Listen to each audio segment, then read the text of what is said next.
Right. Good morning, students. We are going to start today with one of the poems written by Sir William Shakespeare, and that's All the World's a Stage. It's a very famous poem. It basically portrays the entire life of a human being, how he has to play his own part or his or her own part, and how he plays that. What are the different things that happens in different stages of his life. So it's a beautiful poem, a very self-explanatory poem. Not much of detailed analysis is actually required. You can actually understand the meaning very clearly, whatever the poet is actually intending to convey through his poem. Okay, now a little about Sir William Shakespeare. In fact, when I say a little, it's just that it cannot be a little. He has made so much of significant contribution to English literature that English literature can be assumed as zero without him. Okay, just as we have pioneers in every language. For example, if you talk about Hindi, Munshi Premchand has a significant contribution. If you talk about Bengali literature, then it's almost zero without Rabindranath Tagore, and so is English. Okay, in English, without Shakespeare we cannot make a start. Okay, so Shakespeare has made a significant contribution in the development of English literature as a whole. Okay, so All the World's a Stage is written by Sir William Shakespeare. A little about the poet. He was born around April 1564 and he expired on April 1616. William Shakespeare was an English playwright, okay, born in the United Kingdom. He was an English playwright. So whatever is playwright means one who writes plays. Okay, playwright, poet and actor, widely regarded as the greatest writer in English language and the world's greatest dramatist. Okay, so his main contribution is in playwriting. Okay, if you talk about all these poems, they are actually being taken from the various plays that he has taken or written. Okay, so his entire focus was on playwriting. So he was the greatest dramatist. He is regarded as one of the greatest dramatists. See, in those days we didn't have cinema.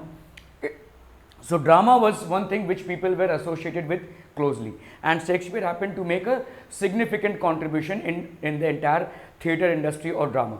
Okay, so he was an English playwright, poet and actor as well, widely regarded as the greatest writer in English language. He is widely regarded as one of the greatest writers of English language and the world's greatest dramatist. Okay, so he is also regarded as the world's greatest dramatist, not only because of his contribution in English literature, but because of his contribution to the entire theatre industry or drama as a whole. Okay, he is often regarded as England's national poet. Okay, national poet and the Bard of Avon. Okay, the Bard of Avon. Why the Bard of Avon? He was basically born in Avon. Okay, he was born in Stratford upon Avon. He was born at this place which is Stratford upon Avon. That's in UK. Okay, so it's also regarded as the Bard of Avon. Bard means a poet basically. Okay, so he is also regarded as the Bard of Avon. In his poems and plays, Shakespeare invented thousands of words. Okay, thousands of words and phrases. Okay, he has invented thousands of words and phrases. Okay, for example, one of his very famous quotes is "Et tu, Brute." Okay, "Et tu, Brute." That's basically taken from Julius Caesar, one of his political dramas. So there is no aspect of human behavior that has not been covered in his plays. Okay, he has written Julius Caesar, which happens to be a political drama. He has written about Macbeth. He has written Macbeth basically, which is about betrayal and the eagerness to or rather the lust of a human being. Okay, to acquire more and more. Then he has written the Comedy of Errors on a lighter note. So all these are basically different plays, and he has touched base on different aspects. He has written Othello, which is basically the cunningness of a merchant. So he has written Romeo and Juliet, which is basically basing with the romantic aspect of human behavior. So there is no aspect of human behavior that has actually not been covered by him. So All the World's a Stage is the opening line from a monologue by a character Jakes. Okay, in Shakespeare's play As You Like It. As You Like It is one of the famous plays of Shakespeare, and it's a monologue basically. What do you mean by monologue? See, when you are writing a play, it can be a dialogue or a monologue. So it's a monologue basically. One person is speaking. He is not having an audience out here, neither anybody is responding to it. So it's a monologue in the opening line from a play which Jakes, a character, plays in Shakespeare's play As You Like It. Okay, so this was a little about Shakespeare. We cannot have much because we will just not have an end to it. His contribution is just unparalleled to English literature. So in the next slide we are going to start with the explanation of the poem As You Like It, and and how it matches with the human life as a whole. Okay, you can take a snapshot of the same.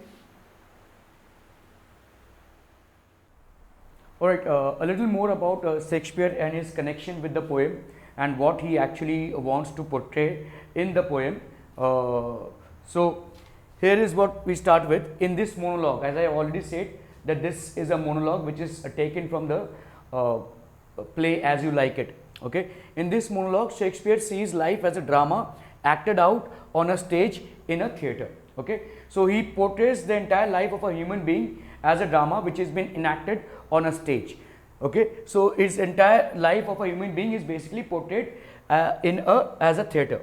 Shakespeare was widely aware of the lives of monarchs, so he had his wide range of experience of life because he has seen a lot of life around him, and he was able to successfully portray and inculcate all those experiences into his works. Okay, so Shakespeare was widely aware of the lives of monarchs.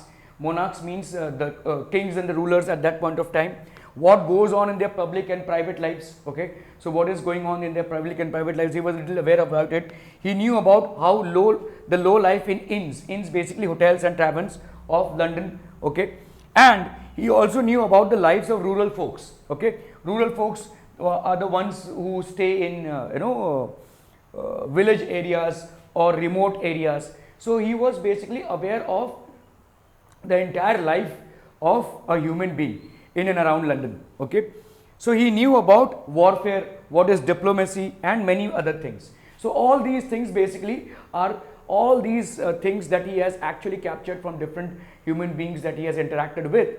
Okay, and their lives, he has actually successfully portrayed it in his works. Okay, so this poem is an outline of a man's journey from birth to the grave, means death. Okay, so it is a brief outline of a man's journey from the time he is born to the time he actually dies. Okay, he does it beautifully from vivid images of a healthy baby. Okay, starts with a healthy baby when he is born, infant, to the very sad descent into oblivion. Oblivion means sans everything. Basically this is a phrase taken from the poem itself. Sans everything, which means that he has to now leave everything and go. Okay, so right from the capturing the vivid images of a beautiful baby that is born, infant, to the time when he actually has no control over his life and he loses it all together. Okay, of an old man with nothing left for his life. So nothing is left of his life, and then he has to transcend his journey into the oblivion, which is basically the unknown. Okay, so he basically is able to successfully portray a man's life briefly in this poem because he has a lot of experience of interacting with people, and he has interwoven all those aspects into what an average life of an individual would look like, right from the birth of an individual to his or her death. Okay, so you can take a snapshot of the same. Alright, so now we move on to the actual poem, and we will do an analysis of the poem, the poetic devices that have been used, okay, to create the poetic effect as well. So we'll start with the poem, All the World's a Stage. Okay, so what the poet here says, basically he tries to create a somber mood, a depressive mood, because he knows what's the fact of life. He's actually representing life as it is. Okay, it is that we have to get born, or we have to take birth, and then we have to die.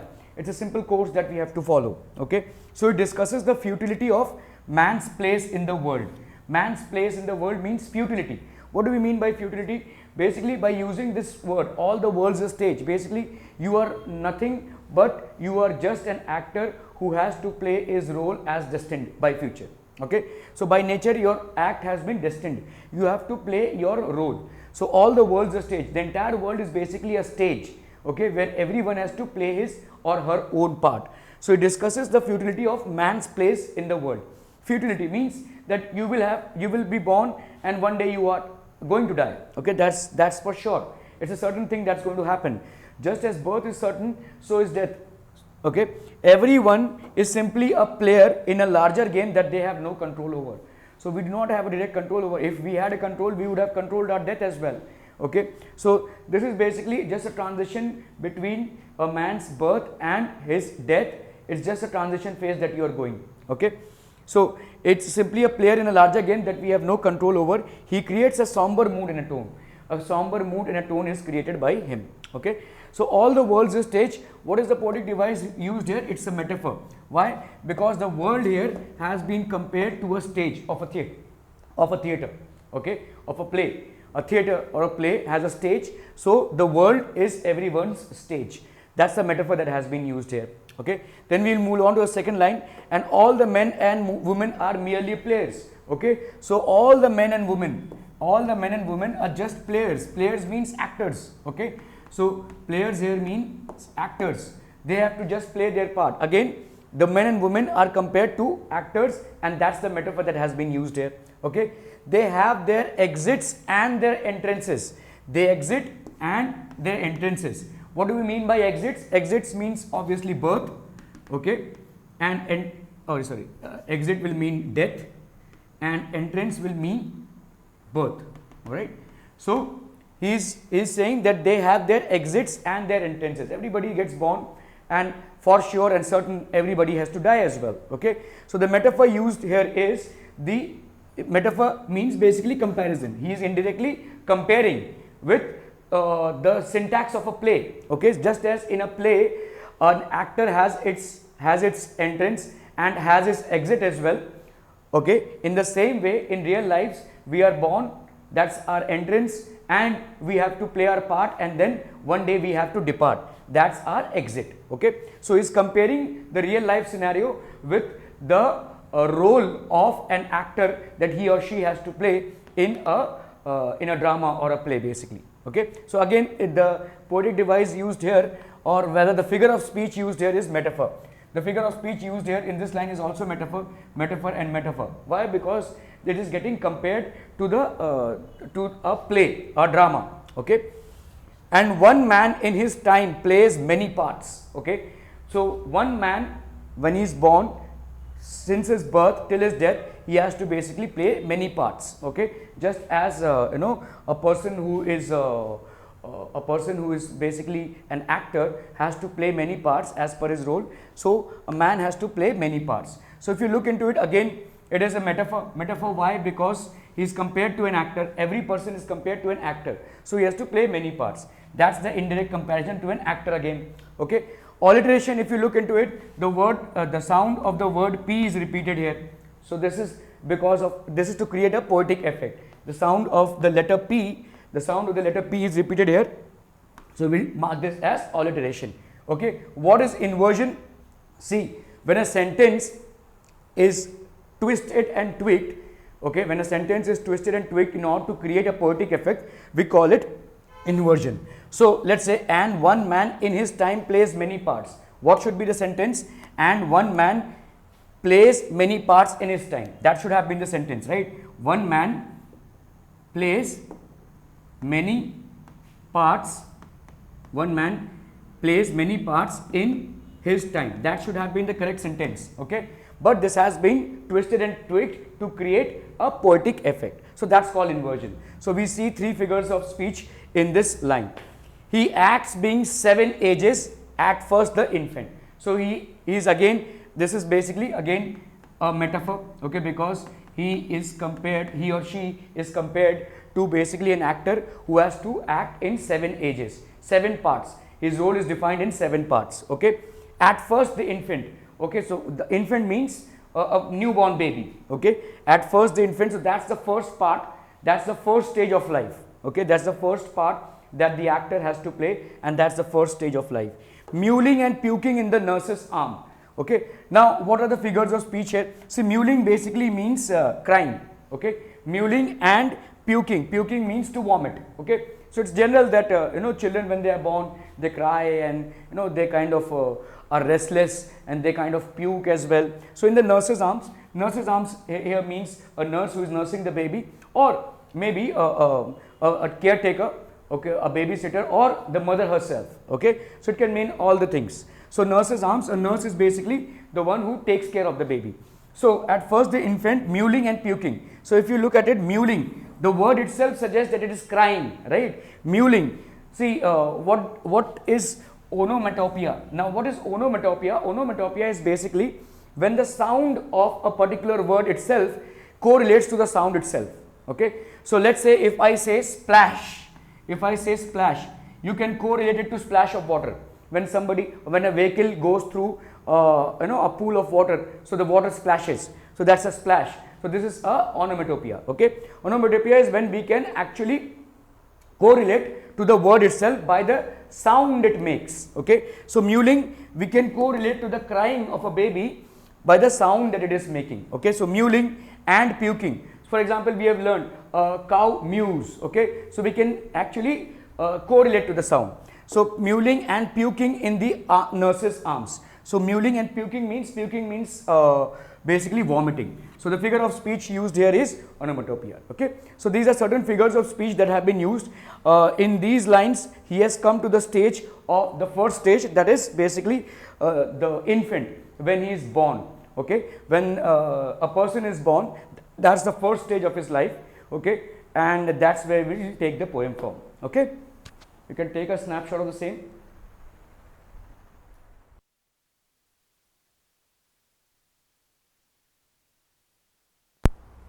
Okay, we will move on to the next lines, okay. And then the whining schoolboy with his satchel. Satchel means basically bag, okay. Satchel here means bag, and the whining schoolboy. What do we mean by whining? Whining means kind of crying, okay. Oh, I don't want to go to school. See, it's natural, right? I mean, till now he was just a child and he was being cared by his parents. He was, roaming around the entire house or maybe his ground and playing. Play was his only motive in life, okay. So he was enjoying life to the fullest. All of a sudden, now he has been compelled to go to a school. He is being brought out of his comfort zone. So obviously the process of knowledge has to start, and he's crying to go to school, okay. See, the word whining here again means a onomatopoeia. Why? Because it is basically being compared to a schoolboy's whine, okay. We can correlate to the sound, okay. When by a particular word you can correlate to the sound, it is called onomatopoeia, okay. So this whining is basically an onomatopoeia. The figure of speech is onomatopoeia because it relates to the schoolboy's whine, the crying attitude that he has got, okay.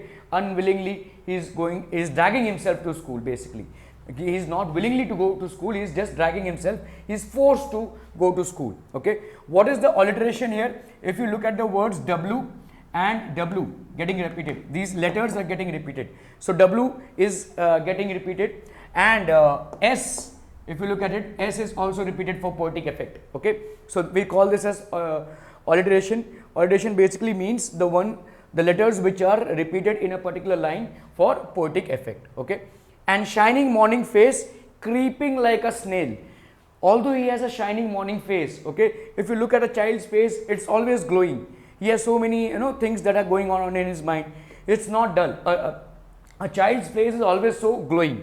And a shining morning face, although he has a very shining morning face, but he is kind of creeping like a snail to go to school, okay, creeping like a snail. So if you look at it here, the letter S has been used twice, and that's the alliteration part. Letter S has been used twice. Simile. Now see, there's a difference between metaphor and a simile. Metaphor means indirect comparison. So example, life or the world is being indirectly compared to the stage, okay, but here it is a direct comparison. Simile means a direct comparison. So creeping like a snail, he is kind of moving very slowly like a snail. That kind of denotes that he is absolutely not willing to go to school. So direct comparison to a snail. So simile means a direct comparison to a snail, okay. So it is being compared to a snail. Just as a snail is very slow in its movements, a child who is kind of being forced to go to school is very slow in its movements, okay. Unwillingly to school. Now look at this sentence, unwillingly to school. Obviously he is not at all willing to go to school. Now this is basically the figure of speech used here is inversion. So you see, the inversion is basically used to give a poetic effect. So the sentence actually would have been unwillingly to school, creeping like a snail, unwillingly to school unwillingly. That the sentence should have been to school unwillingly. He is creeping like a snail to school unwillingly. But in order to create a poetic effect, the sentence has been inverted. So this is called inversion. Okay. All it means here is, so, and then the lover sighing like a furnace. Okay. Sighing like a furnace, and then the lover sighing like a furnace. Sighing, as you see, in a lot of our Hindi songs, you बोलते हैं ना आहें भरना, ठीक है? So that's what is sighing like a furnace. Okay, and then the lover. So now he transcends the school life and he goes into the teenage life. So he has basically fallen in love with a girl, okay, or a girl basically falls in love with a boy, whatever. So he is basically too romantic at this stage. And then the lover sighing like a furnace. He has been compared to a furnace. Sighing, again, if you look at it, it is basically a onomatopoeia. Onomatopoeia, why? Because sighing, it is basically lover's deep breath. Sighing, when you actually take deep breaths, that's what is called sighing. So you can very well, by the word itself, we can correlate to the sound. So again, it's a example of onomatopoeia. Sighing like a furnace, okay. Just as a furnace basically has high temperatures, and so this sighing also has a very deep breath and high temperatures, okay. So it is like a furnace that he is sighing, because there is a lot of emotions that are evolved, okay. So he is full of emotions for his girl, or for the girl he loves, okay. So he is full of emotions and he is taking deep breaths with a woeful ballad. With a woeful ballad means that he is writing poems for his mate to his mistress's eyebrow. Is he just writing poems on her eyebrow? No. It means that he is basically acknowledging her beauty, and he's become so engrossed in her thoughts that he has started to write, or rather compose poems. Okay. So this is basically a stage wherein he is too emotionally involved with the beauty of his mistress, means girlfriend, or whatever you can say. Okay. So mistress's eyebrow. He has fallen in love. This is the stage of love, when he is fallen in love with his girl and he is citing beauty all over her. Then a soldier. Okay. So if you look into this, the letter M, or rather the letter M is repeated twice. Okay. Made to his mistress's eyebrow. If you look at this, the letter M has been repeated twice in this. So this is called basically alliteration. Alright. So if you look into these lines, it is basically see, we are finished with the infant stage of life. We move on to the school stage, wherein quite unwillingly the child is dragging himself to the school. He is being forced to go to school. Obviously, it's a part of development, of a child's development. He has to pursue education. So he is kind of being forced to go to school, and very unwillingly he drags himself to the school. So by the time he actually starts mingling with the students of the school and mingling with the atmosphere, he kind of transcends into the teenage life. Into the teenage life, very naturally he gets attracted to the opposite sex, and whether it's a girl falling in love with a boy, or whether it's a boy falling in love with a girl, it's very natural to happen. So that's when he transcends the school life and he actually passes on to the third stage of being a lover. Infant is covered, school life is covered, and then now we are moving on to the lover stage. So everybody passes through this stage when he or she actually falls in love, irrespective of whether we get a response or not. So many a times we will fall in love with a person. So that's the romantic stage of life, wherein he is taking deep breaths, he is remembering that person, and he is taking deep breaths, and he is in fact writing poems about that person, okay, the beauty of that person.